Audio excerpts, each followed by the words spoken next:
Bem, pessoal, sejam todos bem-vindos.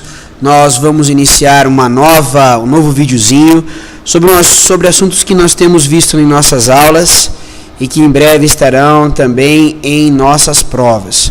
Nós vamos usar um CD ligeiramente antigo, mas muito bacana, chamado A Química da Vida, Chemistry of Life. Eu tenho certeza que vocês vão gostar bastante de estudar com esse CD. Nós vamos dar uma olhada nas proteínas e a gente vai analisar as proteínas, os carboidratos e os lipídios. Vamos começar aqui com modelos de proteínas. Veja, a gente tem algumas maneiras de mostrar proteína e você percebe que cada uma dessas bolinhas se refere a um aminoácido, sendo proteínas, macromoléculas formadas por aminoácidos. A gente pode representar desta maneira, podemos representar num estilo onde faz uma relação com o formato da proteína, ou ainda o space filling, que leva em consideração a eletrosfera dos átomos para demonstrar as proteínas. O fato é que as proteínas são grandes moléculas formadas por aminoácidos, e nós podemos mostrar isso em 4 estruturas, essas macromoléculas. A estrutura primária, que apenas mostra a sequência dos aminoácidos. A gente tem depois a estrutura secundária, que vai mostrar como que as moléculas se organizam em determinadas partes. É uma alfa-hélice, é uma forma de fita. Em cada uma das partes da proteína há uma organização espacial.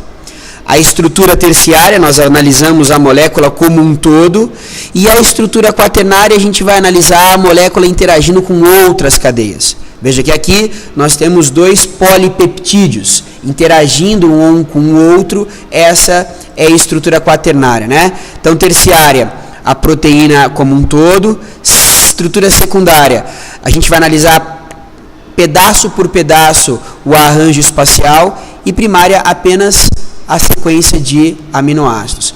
Olhando mais ativamente, a gente vai nos aproximar aqui para ver realmente como que esses aminoácidos estão ligados uns nos outros, né? A estruturinha dos aminoácidos com o carbono, a cadeia lateral, o grupo amino e o grupo ácido carboxílico, né? A gente tem essa estrutura, e aí a ligação peptídica, onde sempre vai ter a formação de água, perfeito? E a formação da ligação peptídica com os grupos ácido carboxílico e amina. Veja, sempre a formação de água e a junção através da função amida, né? A junção dos 2 peptídeos formando grandes cadeias. Perfeito? Na estrutura secundária, a gente vai ter aí cada área da molécula com um formato. E é legalzinho esse vídeo para a gente poder ver isso, né? Quando a gente vê essa espiral, na verdade é uma espiral de átomos e ligações químicas. Uma outra estrutura, pleated sheet, que, né, parecem papéis dobrados, que na verdade, molecularmente falando, a gente vai ter essa estrutura, né? E ligações entre os átomos. A estrutura terciária, onde a gente vê a molécula como um todo, não é isso? A gente analisa a molécula e a interação dela com o meio, também é bem interessante. E um dos pontos que a gente falou foi da desnaturação das proteínas. E veja, esse gráfico aqui tem a temperatura, e a gente vai aumentar a temperatura, chega um momento em que a temperatura é tão alta que a proteína fica desnaturada, né? Perde o seu formato e perde sua ação biológica. Outros pontos que nós estudamos foram os carboidratos. Nos carboidratos que a gente vai ver já já, a gente tem os monossacarídeos, os disacarídeos, a gente tem os polissacarídeos. Vamos entrar aqui nos carboidratos. Olha lá, a gente tem alguns monossacarídeos aqui para analisar: o gliceraldeído, a ribose, glicose, galactose, frutose. Na verdade, nós vamos ter sempre a função álcool, e aí, conectado à molécula com vários álcoois, a gente vai poder ter o aldeído, é o caso desses caras todos, aldeídos, ou cetonas, como é o caso aqui, C+O entre carbonos. Legal? Vamos dar uma olhadinha na glicose. A glicose, a gente tem a estrutura linear dela, vocês observam a estrutura linear, cadeia aberta, mas ela na formação dos disacarídeos e dos polissacarídeos acaba formando uma estrutura cíclica, com uma cadeia fechada. E o que é bem curioso é que existem duas possibilidades, dois arranjos diferentes de glicose, a alfa-glicose e a beta-glicose. Isso vai significar uma mudança considerável na formação dos polipeptídeos. Observa que a grande diferença se encontra por conta daqui, ó. Esse OH está embaixo, o hidrogênio em cima. Neste lado aqui é exatamente o contrário. O OH em cima e o hidrogênio embaixo. Então, a alfa-glicose e a beta-glicose, né? A mesma coisa com a ribose, sua forma aberta e a sua forma cíclica. A glicose, mais uma vez que a gente viu. A galactose, a mesma coisa. E a frutose também tendo a sua forma aberta e a sua forma cíclica. Esses monossacarídeos vão acabar se juntando para formar disacarídeos. Veja lá, a junção de glicose com frutose, nós vamos ter o nosso famoso açúcar, a sacarose. Lactose, a junção da galactose com a beta-glicose, formando a lactose, perfeito? E a maltose, a junção da alfa com a beta-glicose, formando a maltose, os disacarídeos. Os polissacarídeos, em geral, são polímeros feitos de glicose. E aí eu estou colocando aqui 3 para vocês: o amido, o glicogênio e a celulose. O amido a gente digere e é uma grande cadeia formada por alfa-glicoses, que vão se conectando umas às outras e formando grandes cadeias com grandes pesos moleculares, no caso do amido. Veja aí a estrutura com um zoom um pouquinho menor e a conexão entre eles.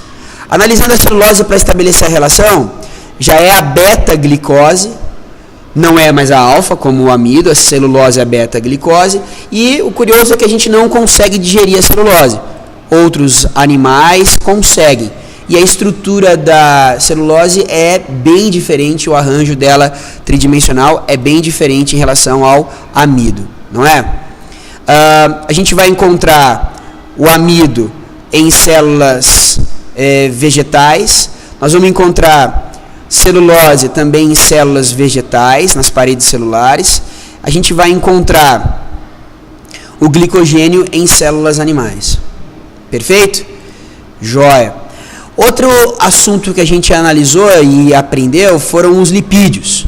E aí vou pegar aqui um dos lipídios e clicar aqui para a gente ver o principal lipídio que está envolvido na nossa alimentação, que são os triglicerídeos. Eu vou mostrar aqui a estrutura deles. O triglicerídeo tem essa estrutura que parece um tridente, daí triglicerídeos ou triglicérides. O space filling, vamos dar um pouco de movimento para essa molécula, perfeito? Joia. Como é que é a estrutura disso?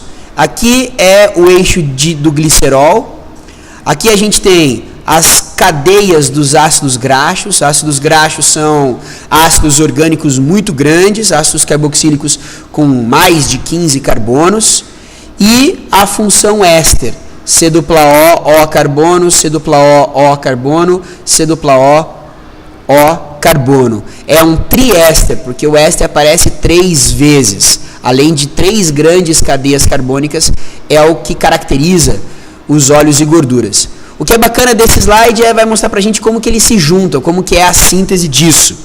Veja, vou voltar aqui. O ácido carboxílico reage com o álcool, aqui, formando a água e formando finalmente o triéster.